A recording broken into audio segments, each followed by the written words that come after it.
ஓம் சாந்தி. 8/10/2024 காலை முரளி. ஓம் சாந்தி. பாப்தாதா மதுபன். சிவத்தந்தையே பிரம்மா தந்தையோட அவதரிச்சு நமக்காக ஆசிரியராகி பாடம் எடுக்க வந்திருக்கிறாரு. நம்மளாம் இறைமானவர்கள் மிக கவனமா ஆத்ம அபிமானி நிலையிலேருந்து இந்த ஞான முரளியை நம்ம கேட்கலாம். பாபா சொல்றாங்க, இனிமையான குழந்தைகளே, புத்தியை ரீஃபைன் தூய்மையாக ஆக்க வேண்டும் என்றால் ஒரு தந்தையின் நினைவில் இருங்கள். நினைவின் மூலமாக தான் ஆத்மா தூய்மையாக ஆகி கொண்டே போகும். புத்தி வந்து கிளியரா ஆகணும், கிளீனா ஆகணும். தூய்மை ஆகணும்னா ஒரு பாபாவோட நினைவுல தான் இருக்கணும். இல்லைன்னா புத்தியில விஷயங்கள் ஏதாவது வந்துடும். குப்பை கூலம் அந்த மாதிரி நிறைஞ்சிரும், ஏதாவது தேவையில்லாத விஷயங்கள்.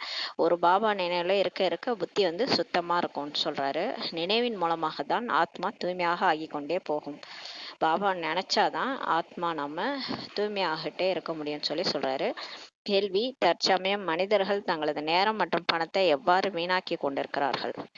இந்த நேரத்துல தன்னோட நேரத்தையும் வீணாக்குறாங்க, பணத்தையும் எப்படி வீணாக்குறாங்க? பதில்: யாராவது சரீரம் விடும்போது அவருக்கு பின்னால் எவ்வளவு பைசாவை செலவு செய்து கொண்டே இருக்கிறார்கள். சரீரத்தை விட்டு சென்று விட்டார் என்றால் அதற்கு எந்த மதிப்புமே இல்லை. எனவே அதற்கு பின்னால் என்னவெல்லாம் செய்கிறார்களோ அதில் தங்களது நேரம் மற்றும் பணத்தை வீண் செய்கிறார்கள் சொல்லி பாபா சொல்றாங்க. இப்போ வந்து யாராவது சரீரம் விட்டாங்கன்னா அந்த ஆத்மா உடலை விட்டு போயிட்டாங்க. அந்த சைத்தன்யமான ஆத்மா தான் இவ்வளோ நாள் அந்த உடல்ல நடிச்சது. அவங்க தான் வந்து ஆத்மாவுக்கு தான் மதிப்பு இருக்குது. ஆத்மா போன பிறகு, உயிர் போன பிறகு அந்த சரீரத்துக்கு மதிப்பே கிடையாது. அதுக்கப்புறம் அந்த ஒரு பைசாவுக்கும் பிரயோஜனம் இல்லாம அந்த சரீரத்துக்காக நிறைய செலவு செய்யறாங்க. சரீரத்தை விட்டு போயிட்டாங்கன்னா அந்த சரீரத்துக்கு எந்த மதிப்புமே இல்லைன்னும் போது அதுக்கு பின்னாடி போய் என்னவெல்லாம் செய்யறாங்களோ அதனால தன்னுடைய நேரம், பணம் எல்லாமே வீண் செய்யறாங்கன்னு சொல்லி பாபா சொல்றாரு. ஓம் சாந்தி. ஆன்மீக தந்தை வந்து ஆன்மீக குழந்தைகளுக்கு இப்ப புரிய வைக்கிறார். இவரும் கூட அவ்வாறே கூறுகிறார் அல்லவா? பிரம்மா பாபாவும் அப்படியேதான் சொல்றாரு. பிறகு தந்தை என்றாலும் சரி, தாதா பிரம்மா என்று கூறினாலும் சரி, தாதா கூட ஆன்மீக தந்தை குழந்தைகளாகி உங்களுக்கு இறந்த காலம், நிகழ்காலம் மற்றும் எதிர்காலம் பற்றிய இந்த ஞானத்தை கூறுகிறார் என்பார். இப்ப பிரம்மா பாபாவும் அதே தான் சொல்றாரு. தந்தையும் சிவபாபாவும் அதே தான் சொல்றாரு. ஆன்மீக தந்தை வந்து குழந்தைகளாக உங்களுக்கு 3 காலத்தை பத்தியும் ஞானத்தை இப்ப சொல்றாரு. உண்மையில் சத்தியுகம் முதற்கொண்டு திரேதா கடைசி வரை என்ன ஆகியது என்பதே முக்கியமான விஷயமாகும். உண்மையானதே பாத்தீங்கன்னா நம்ம 2500 வருஷம் சத்தியமான கண்டம். அப்பதான் உலகம் வந்து சத்தியமான கண்டமா இருக்குது. சத்தியோகத்துல இருந்து திரேதா வரைக்கும் கடைசி வரைக்கும் என்ன நடந்ததுன்றது தான் முக்கியமான விஷயம். ஆனா அது வந்து மறைக்கப்பட்டிருக்குது. உண்மை வந்து மறைக்கப்பட்டிருக்குது. ஆனா இந்த பொய்யான கண்டம், இந்த பொய்யான வாழ்க்கை, பொய்யான உடல்ல வாழறோம் இல்லையா, இதுதான் வந்து உண்மைன்னு நினைச்சிட்டு இருக்கிறோம். மற்றபடி துவாபர கலியுகத்தில் யார் யார் வந்தார்கள், என்ன நடந்தது, அது பற்றிய சரித்திரம் பூகோளமும் நிறைய இருக்குது. இப்போ துவாபர யுகத்துலேருந்து பார்த்தீங்கன்னா கிபின்ட்டு நிறைய விஷயங்கள் இருக்கும். நம்மளே வந்து சின்ன வயசுலேருந்தே ஸ்கூல்லேயே நம்ம வந்து ஹிஸ்ட்ரி ஜியாகிரஃபிலே எல்லாமே படிச்சிருப்போம். யார் யார் மன்னர்கள் வந்தாங்க, எந்தெந்த தேசத்தை ஆண்டாங்க, கிறிஸ்துவுக்கு முன்னாடி என்ன நடந்தது, கிறிஸ்துவுக்கு பின்னாடி என்ன நடந்ததுன்ற விஷயம் எல்லாமே நம்ம ஹிஸ்ட்ரி ஜியாகிரஃபி சரித்திரம் பூகோளத்தில் இருக்குது, நிறைய இருக்குது. 2500 வருஷம் துவாபர கலியுகம் வரைக்கும் என்ன நடந்ததுன்ட்டு. சத்தியுகம் திரேதாவை பற்றி எந்த ஒரு ஹிஸ்ட்ரி ஜியாகிரஃபி சரித்திர பூகோளமோ இல்லைன்னு சொல்லி பாபா சொல்றாரு. ஆனா அந்த 2500 வருஷத்துக்கு முன்னாடி என்ன நடந்ததுன்ற விஷயமே எந்த ஹிஸ்ட்ரி ஜியாகிரபிலையும் இல்லை. மற்ற எல்லோருடைய சரித்திரம் பூகோளமும் இருக்குது. மற்றபடி தேவி தேவதைகளை லட்சக்கணக்கான வருடங்களுக்கு முன்னாடி எடுத்து சென்று விட்டார்கள் சொல்லி பாபா சொல்றாரு. இப்போ எல்லாரோட ஹிஸ்ட்ரி ஜியாகிரபி இருக்குது. இப்போ காந்தியடிகள், நேரு, அதுக்கு முன்னாடி மன்னர்கள் யார் யார், திப்பு சுல்தான், இந்த மாதிரி எல்லார பற்றியும் நம்ம எடுத்தோம்னா அவங்க எப்போ பிறந்தாங்க, எப்போ இறந்தாங்க, நடுவில் என்னென்ன வாழ்க்கை வரலாறு எல்லாமே ஹிஸ்ட்ரி ஜியாகிரபி இருக்குது. ஆனால் அந்த தேவதைகள், லட்சுமி நாராயணன் கோயிலெலாம் இருக்குதுல்ல, அவங்க எப்போ வாழ்ந்தாங்க அப்படின்றத என்ன சொல்லிட்டாங்க, லட்சக்கணக்கான வருடங்கள் முன்னாடி எடுத்து போயிட்டாங்கன்னு சொல்லி பாபா சொல்கிறாரு. இது இல்லாத அறிவீனமாகும். இது வந்து ஒரு முட்டாள்தனம்னு சொல்லி சொல்கிறார். நீங்கள் கூட எல்லை இல்லாத அறிவீனத்தில் தான் இருந்தீங்க. நீங்கள் கூட ஒரு காலத்தில் இப்படி தான் எதுவும் தெரிஞ்சுக்காம இருந்தீங்க. இப்போது கொஞ்சம் கொஞ்சமாக இப்போ புரிந்து கொண்டிருக்கிறீர்கள் சொல்லி பாபா நம்மளை சொல்கிறாரு. ஒரு சிலரோ இப்போது கூட ஒன்றும் புரியாமல் இருக்கிறார்கள். இப்போ ஒரு சில பிகேஸு இப்போ கூட ஞானம் கேட்குறாங்க, ஆனால் நிறைய விஷயம் புரிஞ்சுக்காமலே இருக்கிறாங்க. நிறைய புரிந்து கொள்ள வேண்டி இருக்கிறது. பிகேஸ்க்கு ஞானம் நிரம்பலை. ஞானம் வந்து புரிஞ்சிட்டு இருக்கிறாங்க, கொஞ்சம் கொஞ்சமாக படிச்சுட்டு இருக்கிறாங்க, ஆனால் இன்னும் நிரம்பலை. இன்னும் நிறைய பாபா சொல்கிற ஞானத்தை புரிஞ்சிக்க வேண்டி இருக்குது. ஏன்னா ஃபுல்லாக புரிஞ்சுக்கிட்டாதான் ஞானம் நிரம்பி ஆத்மாவாக மாற முடியும். அப்போதான் சம்பூர்ணமாக ஆக முடியும். அதனால் பாபா சொல்கிறார், இன்னுமே நிறைய புரிஞ்சிக்காம இருக்கிறீங்கன்னு சொல்லி சொல்கிறார். தந்தை அபுவின் மகிமை பற்றி புரிய வைத்துள்ளார். பாபா நமக்கு அபுமலையோடைய மகிமையை புரிய வச்சிருக்கிறாரு. இது பற்றி கூட சிந்தனை செய்ய வேண்டும் சொல்லி பாபா சொல்கிறாரு. இப்போ அபுமலை பற்றி பாபாவோட மகிமை பற்றி கூட சிந்தனை செய்யணும். உங்களுடைய புத்தியில் வர வேண்டும். இப்போ உங்க புத்தியில இந்த சிந்தனை தான் ஓடணும். நீங்கள் இங்க அமர்ந்திருக்கிறீங்க. உங்களுடைய நினைவார்த்தமான தில்வாடா கோயில் எப்பொழுது அமைக்கப்பட்டது? நம்ம இங்க சைத்தன்யமா இருக்கிறோம். ஆனா நம்மளுடைய நினைவார்த்தம் தில்வாலா கோயில் ராஜஸ்தான்ல இருக்குது. 1250 வருடங்கள் ஆகிறது என்று கூறுகிறார்கள். இந்த தில்வாடா கோயில் எப்ப அமைக்கப்பட்டதுன்னு கேட்டா அவங்க என்ன சொல்றாங்கன்னா 1250 வருடங்கள் ஆகிறதுன்ட்டு சொல்றாங்க. பின் மீதம் எவ்வளவு ஆண்டுகள் இருந்தன? 3750 வருடங்கள் இருந்தன. அப்போ 1750 வருடங்கள் முடிஞ்சிச்சுன்னா அப்போ 5000த்துல மீதி எவ்வளோ வருடம் இருக்கு? 3750 வருடங்கள் இருந்தன. எனவே அவர்கள் கூட இப்பொழுதைய நினைவார்த்தம் மற்றும் வைகுண்டத்தின் நினைவார்த்தம் அமைத்துள்ளார்கள். பாருங்க, அந்த நமக்கு நம்மளுடைய நினைவு சின்னம் தான் அது. ஆனா அவங்க அமைச்சிருக்கிறாங்க. அவங்க என்ன அமைச்சிருக்கிறாங்கன்னா இப்போதைய நினைவார்த்தம், இப்போ நம்மளுடைய நினைவார்த்தமும் மற்றும் சொர்க்கத்தினுடைய நினைவார்த்தத்தையும் அவங்க அமைச்சிருக்கிறாங்க. கோவில்களை கட்டுவதில் கூட போட்டி இருக்கிறது அல்லவா? இப்போ கோயில் கட்டுறாங்கல்ல, எல்லாருமே கோயில் கட்டுறாங்க. இருந்தாலும் அதில் கூட போட்டி போட்டுன்னு கட்டுறாங்கன்னு சொல்லி சொல்கிறாரு. ஒருவரை ஒருவர் மற்றவர் நல்லதாக கட்டுவார்கள். இப்போ ஒருத்தவங்க கோயில் கட்டியிருக்காங்கன்னா அதை பார்த்துட்டு இதை விட பிரம்மாண்டமாக நான் கட்டுறேன் பாருன்னு சொல்லி கட்டுவாங்க. இப்போதோ கட்டுவதற்கு பைசா தான் எங்கே உள்ளது? இப்போ பாருங்க, இப்போ கட்டுறதுக்கு எங்கே பைசா இருக்குது? பைசாவும் நிறைய ஒரு காலத்தில் இருந்தது இந்தியாவில், பாரதத்தில். ஆனால் இப்போ எல்லாமே ஏழை ஆயிடுச்சு இல்லையா பாரதம். அதனால தான் சோம்நாத்தின் கோயில் கூட எவ்வளோ பெரிதாக அமைச்சிருந்தாங்க, இப்போது அமைக்க முடியாது. சோம்நாத் கோயில் தான் முதல்ல லிங்கத்தை வச்சு வழிபட்ட கோயில். விக்ரமாதித்ய மகாராஜா அவர் பெருசா கட்டியிருந்தாரு. ஆனா இப்ப அந்த அளவுக்கு அமைக்க முடியாது, காசு கிடையாது அந்த அளவுக்கு சொல்றார் பாபா. ஆகார போன்ற இடங்களில் அமைத்து கொண்டு இருக்கிறார்கள் என்றாலும் கூட அவை எல்லாமே வீணாகும். இப்ப ஆஹரா போல இடத்துலலாம் கோயில்லாம் நிறைய உருவாக்குனாங்க. இருந்தாலும் எல்லாம் வேஸ்ட்ன்றார் பாபா. மனிதர்களோ இருளில் இருக்கிறார்கள் அல்லவா, அவர்கள் அமைத்து முடிப்பதற்குள் விநாசம் கூட வந்துவிடும். இப்போ கோயில்லாம் ஆரம்பிச்சிருக்கிறாங்களா, அந்த கோயில்லாம் முடிக்கிறதுக்குள்ளார விநாசமே வந்துரும்ன்றாரு. இந்த விஷயங்களை யாருமே அறியாமல் இருக்கிறாங்க. இடிக்கிறார்கள் மற்றும் கட்டி கொண்டே இருக்கிறார்கள். இப்போ நிறைய பாபர் மசூதி இதெல்லாம் இடிச்சாங்க. இப்போ ராமர் கோயில் கட்டினாங்க. அந்த மாதிரி அதாவது இடிச்சுட்டு ஏதாவது கோயிலை கட்டிக்கிட்டு தான் இருக்கிறாங்க. பைசா இலவசமாக வந்து கொண்டே இருக்கிறது. அவங்க கட்டுறாங்க. ஏன் கட்டுறாங்கன்னா பைசா அவங்களுக்கு இலவசமா வருது. எல்லாமே வீணாகி கொண்டே இருக்கிறது. எல்லாமே வீண் தான். இப்ப இந்த பைசா எல்லாம் வேஸ்டா தான் போகுது. இந்த கோயில்லாம் இவ்வளோ செலவு பண்ணி கட்டுறாங்கல்ல, ஆனா இதே நேரத்துல எவ்வளோ பேர் சாப்பாடு இல்லாம பட்னியாலாம் எவ்வளோ ஜீவன்கள் வருந்துறாங்க. அவங்களுக்கு கொடுத்து ஹெல்ப் பண்ணலாம். அதை விட்டுட்டு இந்த மாதிரிலாம் காசு வேஸ்ட் பண்றாங்கன்றாரு. யாராவது இறந்தால் எவ்வளவு நேரத்தை வீணடிக்கிறாரு. யாராவது இறந்துட்டாங்கன்னா போதும், அதுக்கு அவ்வளோ செலவு பண்றாங்க.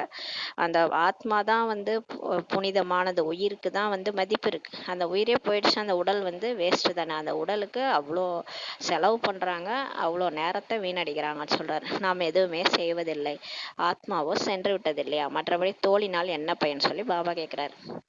இப்போ ஆத்மா போயிடுச்சு அந்த உடலை விட்டு. ஆத்மா இருக்கிற வரைக்கும் தான் அந்த உடல் வேல்யூ. அதுக்கப்புறம் ஒரு நாள் கூட வச்சிருக்க மாட்டாங்க அந்த உடலை. மற்றதெல்லாம் கூட நம்ம வீட்டில் அப்படியே வச்சிருப்போம், ரொம்ப காலத்து விஷயத்தெல்லாம். ஆனால் யாராவது இறந்துட்டாங்கன்னா அந்த உடலை மட்டும் வச்சே இருக்க மாட்டாங்க. என்னதான் நம்ம பாசமாக பழகியிருந்தாலும் அந்த உயிர் போயிடுச்சுன்னா அந்த உடலுக்கு வேல்யூவே கிடையாது. அந்த உடல் அது இருக்கவே கூடாது வீட்டில். உடனே முதல்ல ஒரு நாள் கழிச்சு கொண்டு போய் எரிச்சிருவாங்க. மற்றபடி தோலினால் என்ன பயன் சொல்லி பாபா கேட்கிறாரு. பாம்பு தோலை உரித்து விடுகிறது. இப்ப பாம்பு பாருங்க, அதோட தோலை உரிச்சிருது அமாவாசை. அதற்கு ஏதாவது மதிப்பு உள்ளதா என்ன? சரி, அந்த பாம்பு தோல் உரிச்சு வச்சிருக்குல்ல, அந்த பாம்போட தோலுக்கு மதிப்பு எதா இருக்கான்னு சொல்லி கேட்கிறாரு. எதுவுமே இல்லைன்னு சொல்லி பாபா சொல்றாரு. பக்தி மார்க்கத்தில் தோலுக்கு மதிப்பு உள்ளது. ஜட சித்திரத்திற்கு எவ்வளவு பூஜை செய்யறாங்க. ஆனா பக்தியில பாத்தீங்கன்னா தோலுக்கு தான் மதிப்பு இருக்கு. ஜட சித்திரம் கோயில்ல இருக்கு இல்லையா, அதுக்குதான் அவ்வளோ பூஜை செய்யறாங்க இல்லையா. சைத்தன்யமா வந்தா கூட நம்ப மாட்டாங்க. கடவுளே வந்தா கூட நீங்க கடவுள் தானான்னு கேட்பாங்க. ஆனா அந்த ஜட சிலைக்கு அவ்வளோ பூஜை செய்யறாங்கன்னு சொல்லி சொல்றாரு. ஆனால் இவர்கள் எப்பொழுது வந்தார்கள், எப்படி வந்தார்கள் என்று எதுவுமே தெரியாது. அந்த மண்ணாலான சிலையாலான பொம்மைய வழிபடுறாங்க. ஆனா இந்த சிலைகள்லாம் ஏன் வச்சிருக்கிறாங்க, இவங்க எப்ப வளர்ந்தாங்க, அதை பற்றிலாம் புரிஞ்சிக்கவே மாட்றாங்கன்னு சொல்லி சொல்கிறாரு. இதற்கு பூத பூஜை என்றுதான் கூறப்படுகிறது. இப்போ இந்த 5 பூதங்களால் ஆன அந்த பொம்மையை வச்சு வழிபடுறாங்க இல்லையா, இதெல்லாம் பூத பூஜைன்னு சொல்லப்படுதுன்னு சொல்லி சொல்கிறாரு. பஞ்ச தத்துவங்களுக்கும் இப்போ பூஜை செய்கிறாங்க. அது மட்டும் கிடையாது, எல்லாத்துக்கும் இயற்கைக்கே பூஜை செய்வாங்க. நீர், நெருப்பு, காற்றை கூட கும்பிடுவாங்க. ஆகாயம், ஆகாயத்தை பார்த்து சாமி கும்பிடுவாங்க. பூமி கூட பூமி தாயின்னு சொல்லி அதை கூட வழிபடுவாங்க. எல்லா தத்துவங்களுக்கு கூட பூஜை செய்கிறாங்கன்னு சொல்லி சொல்கிறாரு. அதான் பக்தி வந்து அவ்வளோ தமோ பிரதானமாக ஆயிடுச்சு. முத ஹையஸ்டாக கடவுளை மட்டும்தான் வழிபட்டாங்க. அதுக்கப்புறம் பார்த்தீங்கன்னா எல்லாரையும் வழிபட ஆரம்பிச்சிட்டாங்க. உதாரணமாக இந்த லட்சுமி நாராயணர் சொர்க்கத்தில் ஆட்சி புரிந்து கொண்டிருந்தார்கள். உண்மையிலே இந்த திருப்பதி கோயில், இந்த மற்ற கோயில்லாம் இருக்காங்களே, நாராயணன், லட்சுமி நாராயணன், அவங்க வந்து ஒரு காலத்தில் இதே பூமியில் சொர்க்கத்தில் ஆட்சி பண்ணிட்டு இருந்தவங்க தான். அவங்களோட நினைவார்த்தமாக தான் கோயில் அமைச்சு அந்த கோயிலில் போய் நம்ம வழிபடுறோம். நல்லதுன்னு சொல்லி பாபா சொல்றாரு. 150 வருடங்களின் ஆயுள் முடிந்து விட்டது.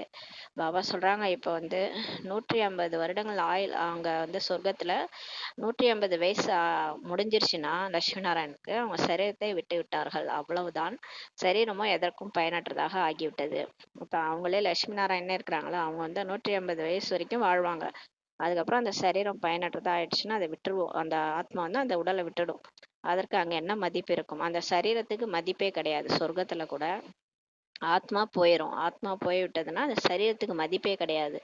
அந்த ஆத்மா அந்த உடல்ல இருக்கிற வரைக்கும் தான் லக்ஷ்மி சரீரம், நாராயண சரீரம் அது. அதுக்கப்புறம் அந்த ஆத்மா போயிடுச்சுன்னா அந்த சரீரத்துக்கு வேல்யூவே இல்லை. சரீரத்தை சண்டாளன் கையில் கொடுத்து விட்டார்கள். அங்க சொர்க்கத்திலையும் சரீரத்தை சண்டாளன் கையில கொடுத்துருவாங்க. அதை அங்க இருக்கும் பழக்க வழக்கப்படி எரித்து விடுவார்கள். சொர்க்கத்திலையும் அந்த சரீரம் என்னதான் தேவதை சரீரமா இருந்தாலும் அங்க இருக்கிற பழக்க வழக்கப்படி அந்த ஆத்மா போயிடுச்சுன்னா சரீரம் வேல்யூ கிடையாதுனால எரிச்சிருவாங்கன்னு சொல்லி சொல்றாரு. பழக்க வழக்கம் அங்க என்ன பழக்க வழக்கமோ அதான் முறைப்படி எரிச்சிருவாங்கன்னு சொல்லி சொல்றாரு. அப்படின்றி பெயர் புகழடைய செய்வதற்காக அதனுடைய மண்ணை எடுத்து தூவுவார்கள் என்பதல்ல. அந்த மாதிரி இல்ல. அங்க சில இங்கெல்லாம் வந்து பெயர் புகழடையணுன்றதுக்காக அந்த மண்ணெல்லாம் எடுத்து தூவுவாங்களாம் இங்க.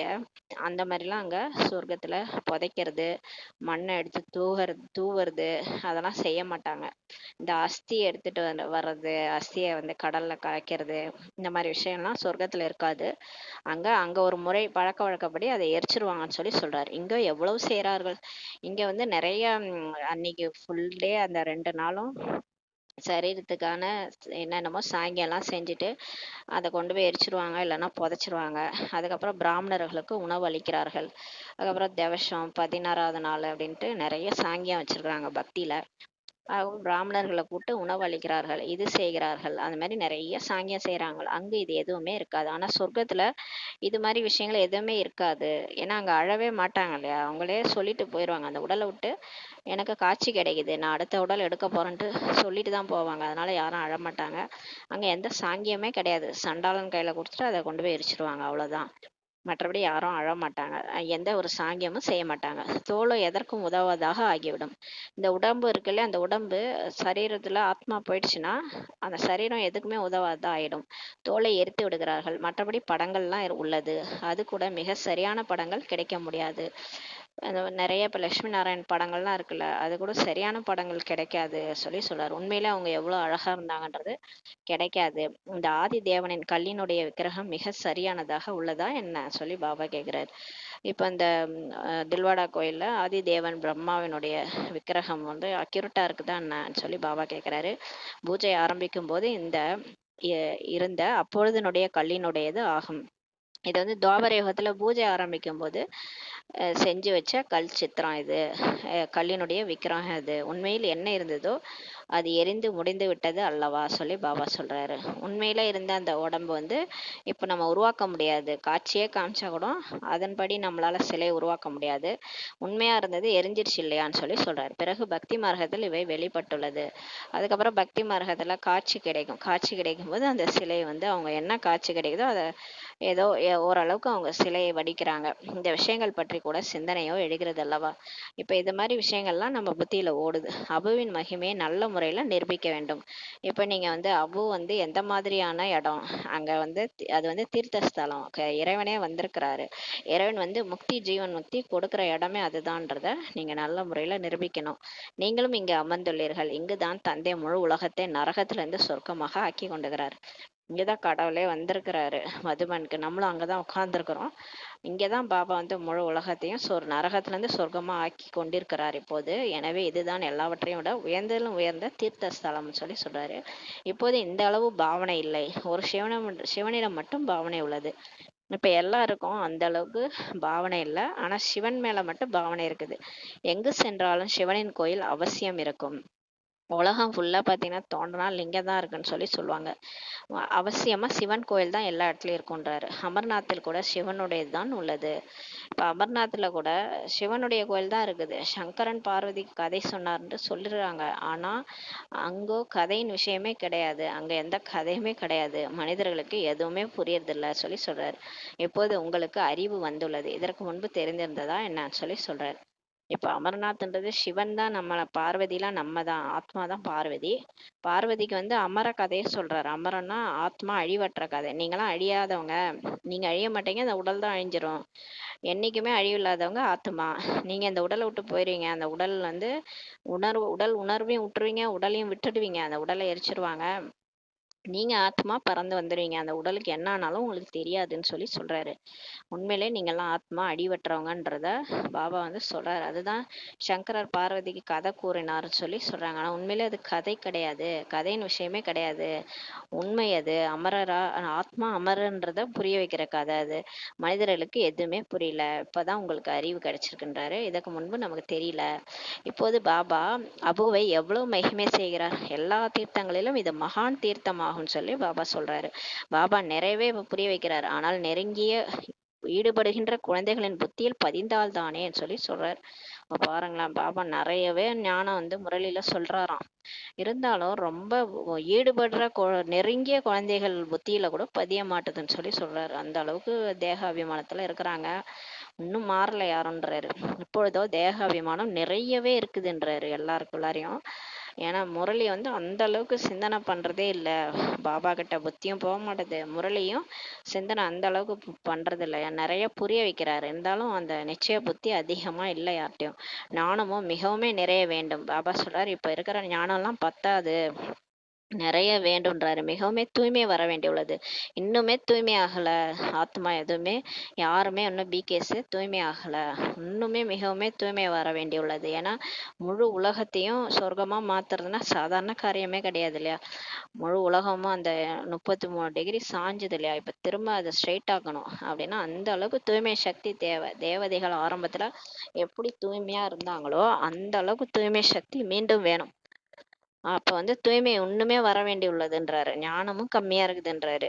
அதனால ரொம்பவுமே நெருங்கிய குழந்தைகள் கூட இன்னும் பாபாவுக்கு நெருங்கிய குழந்தைகள் கூட ஒண்ணுமே ஞானத்தை புத்தியில பதியலன்னு சொல்றாரு. இப்பொழுதோ ஒருவருக்கு யோகத்தில் இணைவது மிகவும் கடினமாக உள்ளது.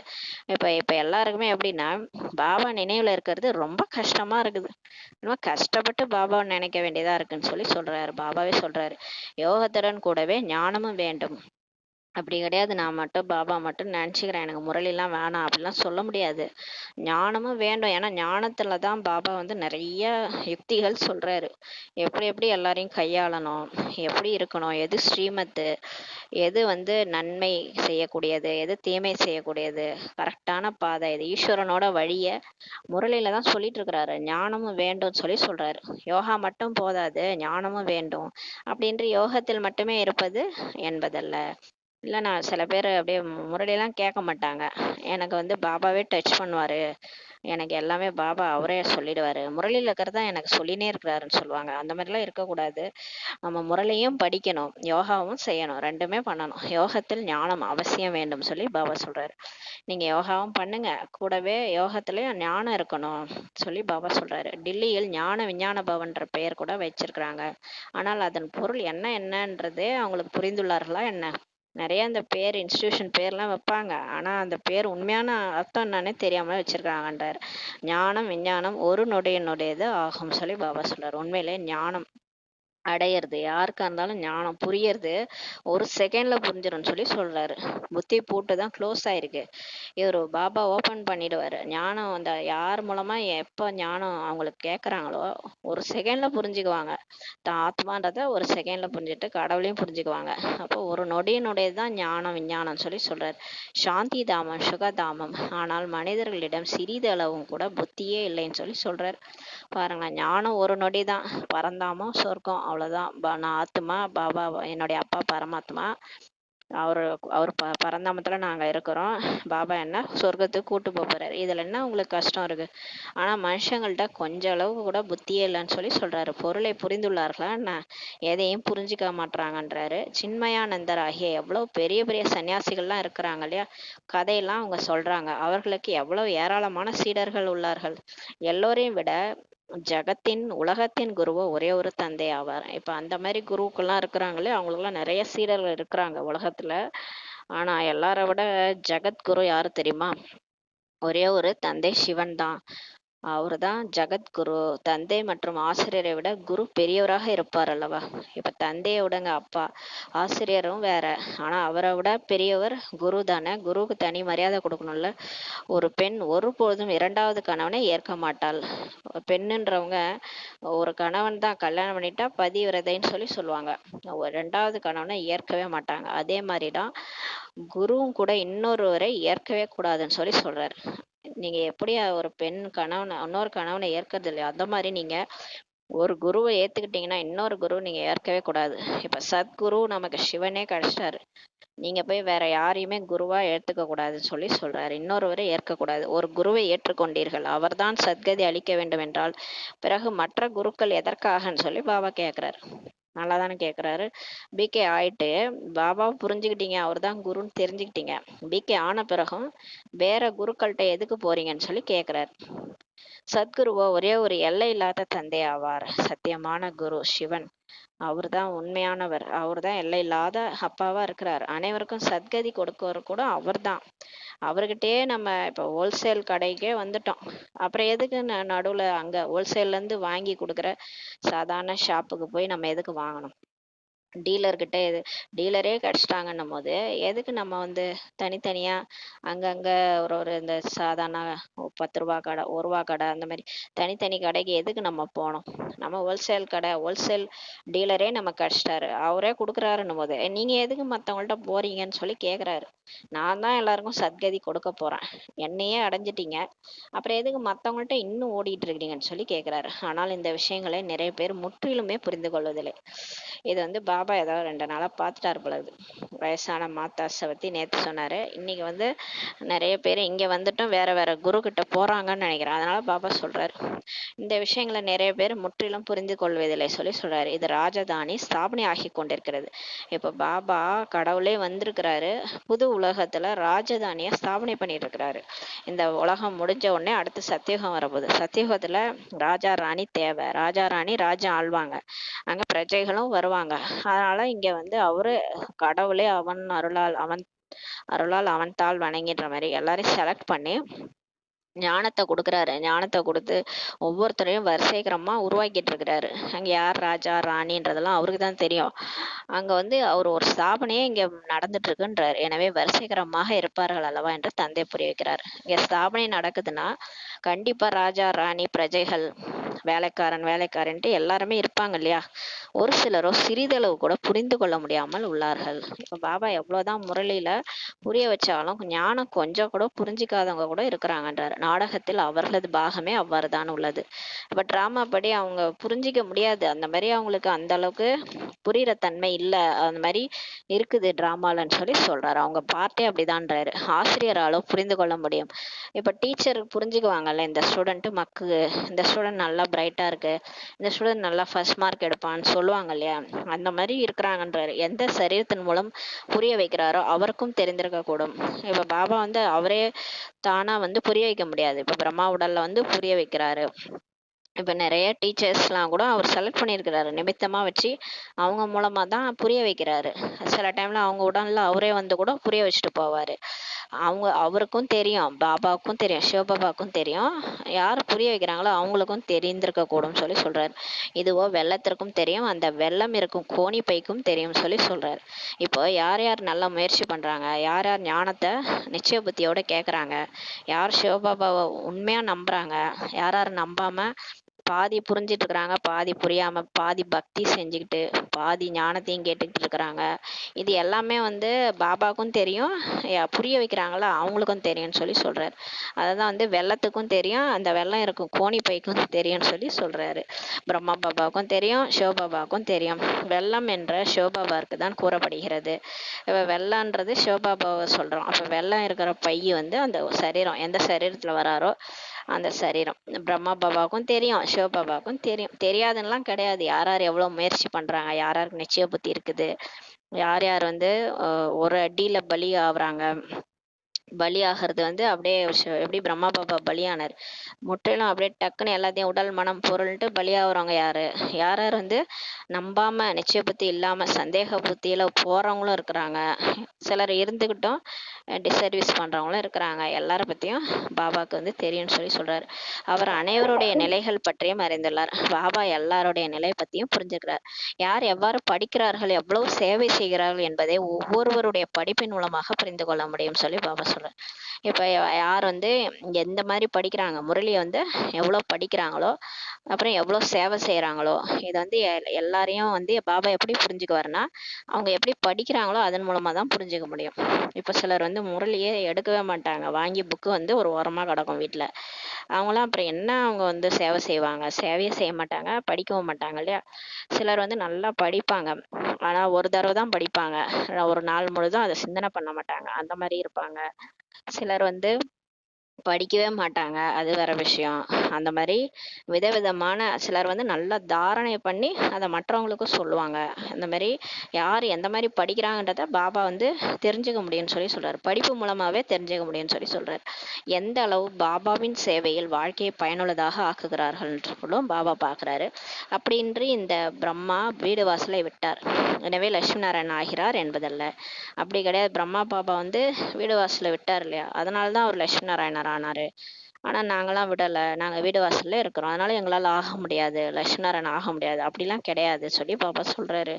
அவர் வீடு வாசலை விட்டதுனால லட்சுமி நாராயணன் ஆகலை. அவர் வந்து உழைக்கிறாரு இல்லையா, உழைக்கணும், ஞானம் படிக்கணும், வீட்டில் இருந்தாலும் சரி, சென்டரில் போய் சரண்டர் ஆனாலும் சரி, உழைச்சாதான் பதவி, உழைக்கலன்னா பதவியே கிடையாது. அப்படி சென்டரில் சரண்டர் ஆகிட்டா பதவி இப்போ உடனே லட்சுமி நாராயணன்லாம் கிடையாது. எல்லாம் எங்கே இருந்தாலும் நீங்கள் உழைக்கணுன்றாரு. உழைக்கிறதுனா அமிர்த வேலை செய்யணும், முரளி நல்லா படிக்கணும், வாழ்க்கையில அப்ளை பண்ணணும், குணங்களை தாரணை பண்ணியிருக்கணும். யார் வந்து அவகுணங்களை நீக்கி ஆத்மாவை தூய்மைப்படுத்திருக்கிறாங்களோ அதை தான் பாபா பார்ப்பாரு. மற்றபடி எவ்வளோ மற்றதெல்லாம் பார்க்க மாட்டார். நிறைய பேர் சேவை பண்ணேன், சென்டருக்கு போனேன், சென்டரில் சரண்டர் ஆகிட்டேன், எத்தனை ஸ்டூடெண்ட்ஸை உருவாக்கியிருக்கேன், அதெல்லாம் பாபா பார்க்க மாட்டார். நீ ஆத்மாவை க்ளீன் பண்ணியா, தூய்மையாயிட்டியான்னு தான் கேட்பாரு. அவகுணங்கள் கடைசி வரைக்கும் இல்லை தானே, 5 விகாரமும் இல்லை தானேன்றது தான் பாபா பார்ப்பாரு. மற்றபடி இந்த விஷயங்கள்லாம் கருவியாக்கி யாரை வேணாலும் கருவியாக்கி முடிச்சிருவாரு. சேவையெல்லாம் சேவை கூட அவர் செய்யறது தான், அவரே எல்லாமே அவர் பண்றது தான். கரண் கராவர் பாபா தான், நம்மளாம் கருவி தான். மற்றபடி நம்ம தூய்மை ஆகிறோமா அவர் சொல் பேச்சு கேட்டு, அதுதான் வந்து பாபா பார்க்கறது. கடைசியா அதை வச்சுதான் லட்சுமி நாராயணன் போஸ்டிங் வரிசை கிரமமா கிடைக்கிது. மற்றபடி சரண்டர் ஆயிட்டேன் அதனால நான் லட்சுமி நாராயணன் அப்படிலாம் கிடையாது. மதுபன்ல நான் போய் சரண்டர் ஆயிட்டேன், மதுபன்லயே இருக்கிறேன், லட்சுமி நாராயணன்லாம் கிடையாது. அதான் பாபா சொல்றாரு, உழைக்கணும், யாரா இருந்தாலும் உழைச்சாதான் லட்சுமி நாராயணன். இந்த ஞானம் மிகவும் உயர்ந்ததாகும் சொல்லி சொல்றாரு. இந்த ஞானம்லாம் ஹையஸ்ட்லயும் ஹையஸ்ட் கடவுள் அவரே வந்து கொடுக்குற ஞானம் இது, இது ரொம்ப உயர்ந்தது சொல்லி சொல்றாரு. யாராவது தந்தையின் கட்டளையை மீறுபவராக ஆகிறார்கள் என்றால் ஒரேடியாக கல்லாகி விடுகிறார்கள். இப்ப பாபா சொல்றது எல்லாத்தையும் இந்த காதுல வாங்கி அந்த காதுல விட்டுட்டோம், அத கட்டளையை மீறோம், ஸ்ரீமத் படி நடக்கலைன்னா ஒரேடியா கல்லாயிடுவாங்கன்னு சொல்லி சொல்லியிருக்கிறாரு பாபா. கல்லுனா புத்தி வந்து கல்லாயிடும், கல்லுன்னா அவங்க உடம்பு கல்லாயிடும் கிடையாது, புத்தி கல்லாயிடும், கல்லு புத்தி ஆயிடும். எப்படி பழையபடி அந்த இதுல கலியுகத்துல வாழ்ந்தாங்களோ அதே மாதிரியே வாழ்ந்துரும், அதை விட மோசமாயிடுவாங்க. சாதாரணமா அந்த குணங்கள் வந்து தேவதை மாதிரி இருக்காது, அசுர குணங்கள் அதிகமாயிட்டே போயிடும், அப்புறம் தண்டனையும் அதிகமா கிடைக்கும். இது இந்திர சபையாகும் என்பதை பாபா புரிய வைத்திருந்தார். பாபா ஏற்கனவே சொன்னார் இல்லையா, இந்த இந்திர சபை, இங்க சிவபாபா தான் இந்திரன். அவர் வந்து ஞான மழையை இங்க பொழிகிறார். அவருடைய கட்டளை மீறினார்கள் என்றால் கல்புத்தி ஆகிவிட்டார்கள் என்று சாஸ்திரங்களில் கூட எழுதப்பட்டுள்ளது. இப்ப இந்திரனுடைய சபைக்கு வந்து ஏதோ ஒரு பரி வந்து அந்த மனுஷனை கூட்டு வந்தாங்க. அப்ப வந்து அந்த நரனோட வாசனை அங்க வரக்கூடாது. வந்து நரனை வந்து கூட்டுட்டு வந்தாங்க. இந்திர சபைக்கு ஒரு வந்து பரி வந்து கூட்டு வந்தாங்க. அதனால அவங்களுக்கு வந்து அந்த வாசனை அடிச்சிருச்சு. அதனால இந்திரன் வந்து என்ன சொல்லுவாருன்னா, நீ கல்லா போயிருங்கன்ட்டு 2 பேரையும் சபிச்சிருவாரு. அந்த மாதிரி பாபா சொல்றாருங்க. இங்க வந்து ஞான மழை பொழியிற இடம் அது. இங்க வந்து பாபாவுடைய கட்டளை மீறக்கூடாது. யாராவது மீறினாங்கன்னா கல்புத்தி ஆகிவிட்டார்கள் என்று சாஸ்திரங்கள் எழுதப்பட்டிருக்கு இல்லையா, அது மாதிரி இங்கேயும் கல் புத்தி ஆயிடுவாங்கன்னு சொல்லி பாபா சொல்றாரு. எனவே பாபா எல்லோருக்கும் எழுதி கொண்டே தான் இருக்கிறார். யாரையும் மிகவும் கவனத்துடன் கூட அழைத்து வாருங்கள். பாபா எல்லாருக்கும் சொல்றாரு, இங்க மதுபனுக்கு வரணும்னா மினிமம் 1 வருஷம் அது முரளி கேட்கணும், ஞானம் கேட்கணும், 7 நாள் கோர்ஸ் அட்டன் பண்ணிக்கணும், ஞானம் கேட்கணும், தூய்மையை ஃபாலோ பண்ணணும், சாப்பாடு குடித்தெல்லாம் தூய்மையாக இருக்கணும். அப்போ தான் வந்து அந்த அசுர குணங்கள்லாம் கொஞ்சம் போகும். அசுர குணங்கள் போன பிறகு தான் அவங்கள கூட்டுட்டு வரணும். அதனால யாரையுமே மிகவும் கவனத்துடன் அழைத்து வாங்கன்னு சொல்லி பாபா சொல்கிறாரு. அப்படின்றி விகாரி தூய்மையற்றவர் இங்கே வந்து அமர்வது கூடாது. அவர் விகாரியாக இருக்கிறவங்க மதுபனுக்கு வரக்கூடாது. இல்லை என்றால் அழைத்து வரும் பிராமணி மீதே தோஷம் ஏற்பட்டுவிடும் சொல்லி சொல்கிறார். அப்புறம் யார் கூட்டுட்டு போகிறாங்களோ அந்த பிகேக்கே தோஷம் வந்துடும். இவங்க மட்டும் கல்லுபத்தி ஆக மாட்டாங்க, அவங்களுக்கும் பாதிப்பு ஏற்படும்ன்றாரு. இது போன்று யாரையும் அழைத்து வரக்கூடாது. இது மாதிரி யாரையும் கூப்பிட்டு வராதிங்கன்னு சொல்லி சொல்றாரு. மிகப்பெரிய பொறுப்பு உள்ளது. இப்போ பாபா மீட்டுக்கு போகும்போது அந்த மாதிரி நம்ம ரொம்ப ஜாக்கிரதையாக கூட்டிட்டு போகணும். இதே விஐபி மீட்டுன்னு ஒன்று இருக்குது. அதில் வந்து ஷிவிர்லாம் நடக்கும், யோக் ஷிவிர்ன்ட்டு. அது ஒரு 7 நாள் வந்து அவங்க யோகா பயிற்சிலாம் கொடுப்பாங்க. அதில் வந்து நம்ம நான்-பிகேஸ் கூப்பிட்டு போகலாம். அதில் இந்த ரெஸ்ட்ரிக்ஷன் கிடையாது. ஏன்னா அப்போ பாபா வரமாட்டார். அப்போ நம்ம கூட்டிட்டு போகலாம். இது வந்து பாபா மீட்டு, பாபா வர டைமில் நம்ம கூட்டு போகக்கூடாது. இது மிகப்பெரிய பொறுப்பு இருக்குதுன்னு சொல்லி பாபா சொல்றாரு. மிக உயர்ந்ததில் உயர்ந்த தந்தை ஆவார். அப்போ பாபா எப்பேற்பட்டவர், அவரை சந்திக்க வரவங்க அவ்வளோ தூய்மையாக இருக்கணும். ஆனால் அவர் உயர்ந்ததிலும் உயர்ந்தவர் இல்லையா, உங்களுக்கு உலக ராஜாங்கத்தையே பழிக்கிறார். இப்போ நமக்கு பாபா வந்திருக்காரு இல்லையா, உலக ராஜாங்கத்தையே கொடுக்குறாரு. எனவே அவர் மீது எவ்வளோ மதிப்பு வைக்கணும்னு சொல்லி பாபா சொல்றாரு. இப்போ கடவுள் மீது, கடவுளே வந்திருக்கிறார் இல்லையா, உலக ராஜ்யத்தையே கொடுக்குறாரு. அப்போ அவர் மேலே எவ்வளோ மதிப்பு வைக்கணும்னு சொல்லி சொல்றாரு. நிறைய பேருக்கு நண்பர்கள், உறவினர்கள் ஆகியோர் நினைவுக்கு வருகிறார்கள், தந்தை நினைவே இருப்பதில்லை. இப்போ நிறைய பேருக்கு பிகேசியை தான் எல்லாருக்கும் அவங்க உறவினர்கள், உற்றார் உறவினர், நண்பர்கள் தான் நினைவுக்கு வராங்க இல்லையா. ஏன்னா நம்ம அரைக்கல்பமாக அப்படியே பழகிட்டோம் இல்லையா. எல்லாருக்கூடையும் நம்ம இந்த உடல் தான் நினச்சிக்கிட்டு, நம்ம கூட இருக்கிறவங்க தான் நிரந்தரம்னு நினச்சிட்டு தான் நம்ம வாழ்ந்துட்டோம். அப்போ எல்லாரையும் நினச்சிட்டு இருக்கிறோம். அவங்களதே நினைக்கிறது நமக்கு பழக்கமாயிடுச்சு. அதனால பாபா சொல்றாரு, என்னை நினைக்கிறதே இல்லை. உள்ளுக்குள்ளேயே மூச்சு திணறி கொண்டே இருக்கிறார்கள். இது அசுர உலகம் என்று தந்தை புரிய வைக்கிறார். இப்போ பாபா சொல்றாரு, இது அசுர உலகம், இப்போது தெய்வீக உலகம் உருவாகிறது. இப்போ அவர் ஸ்தாபனை பண்றாரு. யாரெல்லாம் செலக்ட் பண்ணி நாணம் கொடுக்குறாரோ அவங்களெல்லாம் வச்சு சொர்க்கத்தை உருவாக்கிட்டு இருக்கிறாரு. நமது லட்சியம் எதுவாகும், நம்ம என்ன லட்சியம், ஏம் ஹைன்னு சொல்றாங்களோ அந்த மாதிரி பெரிய லட்சியம் நம்ம கொடுக்குறாரு. இந்த லட்சுமி நாராயணர் ஆக வேண்டும் சொல்லி சொல்றாரு. என்னவெல்லாம் படங்கள் உள்ளனவோ அவர்கள் அனைவர் பற்றிய வாழ்க்கை சரித்திரத்தை நீங்கள் அறிந்துள்ளீர்கள் சொல்லி சொல்றாரு. இப்போ நம்ம வீட்டில் படம் வச்சுருக்கோம் இல்லையா, எல்லா படம், இந்த காந்தியடிகள், நேரு, அந்த மாதிரி யார் யார் படம் நம்ம வச்சுருக்கோமோ எல்லாரை பற்றியும் நமக்கு வாழ்க்கை ஹிஸ்ட்ரி, ஜியாகிரஃபி இருக்குது இல்லையா. மனிதர்களுக்கு புரிய வைப்பதற்காக எவ்வளோ உழைப்பு செய்யப்படுகிறது சொல்லி பாபா சொல்கிறாரு. இவர் கொஞ்சம் நல்ல புத்திசாலி ஆவார், இவரோ ஒன்றும் புரிந்து கொள்வதில்லை என்று நீங்களும் புரிந்து கொள்ளக்கூடும் சொல்லி பாபா சொல்கிறார். இவர் பிரம்மா பாபா சொல்றாருன்னு நினைக்கிறேன். நல்ல புத்திசாலி அப்படின்னு சொல்லி பாபா சொல்றாரு. குழந்தைகளாகிய உங்களிலும் யார் எந்த அளவு ஞானம் எடுத்துள்ளீர்களோ அதற்கேற்பதான் சேவை செய்து கொண்டிருக்கிறீர்கள் சொல்லி பாபா சொல்றாரு. இப்ப நம்ம கூட எந்த அளவுக்கு ஞானம் எடுக்கிறோமோ பாபாட்ட, அது தெரிஞ்சது தானே நம்ம போய் மற்றவங்க சொல்றோம். அதனால உங்களுக்கு எந்த அளவுக்கு புரிஞ்சுக்குதோ அதை போய் நீங்க சேவை செய்றீங்கன்னு சொல்லி சொல்றாரு. மற்றவங்களுக்கும் சொல்றீங்க. கீதையின் பகவான் பற்றியதே முக்கியமான விஷயமாகும். ஆனா கடைசியா நம்ம புரிய வைக்க வேண்டியது, கடவுள் சர்வ வியாபி அல்ல. அப்புறம் இந்த கீதை எழுதுந்து கிருஷ்ணர் கிடையாது, சிவபகவான் தான் அப்படின்றது தான் முக்கியமான விஷயம். இதை கடைசியாக நீங்கள் எல்லாரும் ஏற்றுக்கிட்டாங்கன்னா, அது சாமியார்கள் கொண்டு இதை ஏற்றுக்குவாங்க. அதுதான் முக்கியமான விஷயம்னு சொல்லி பாபா சொல்கிறாரு. சூரிய வம்ச தேவி தேவதைகளுடையது இது ஒரே ஒரு சாஸ்திரமாகும்னு சொல்லி பாபா சொல்கிறாரு. இப்போ இந்த கீதைன்றது பார்த்தீங்கன்னா, தேவி தேவதைகளாக மாறினதுக்கு காரணமே இந்த கீதை தான். தேவதையா மனுஷன்றவங்க தேவதையா மாறினதுக்கு காரணமே இந்த கீதை தான். இந்த சூரிய வம்ச தேவி தேவதைகளுடைய சாஸ்திரமே இது ஒண்ணுதான் சொல்லி சொல்றாரு. தனித்தனியானதுன்னு எதுவுமே கிடையாது. பிகேனுடையதும் தனியானதெல்லாம் கிடையாது. இப்ப பிராமணர்களுடையது தனியான சாஸ்திரம்லாம் கிடையாது. இது மிகவும் புரிந்து கொள்ள வேண்டிய விஷயமாகும் சொல்லி பாபா சொல்றாரு. இந்த ஞான மார்க்கத்தில் கூட போக போக ஒருவேளை விகாரத்தில் விழுந்து விட்டார்கள் என்றால் ஞானம் திசை மாறிவிட்டது போல ஆகிவிடும் சொல்லி சொல்றாரு. நீங்க தூய்மையா இருந்தாதான் ஞானம் புத்தியில தங்கும். தூய்மையை இழந்துட்டோம்னா விகாரத்துல போனோம்னா நமக்கு ஞானம் புத்தியிலே பதியாது, திசை மாறிடும்னு சொல்லி பாபா சொல்றாரு.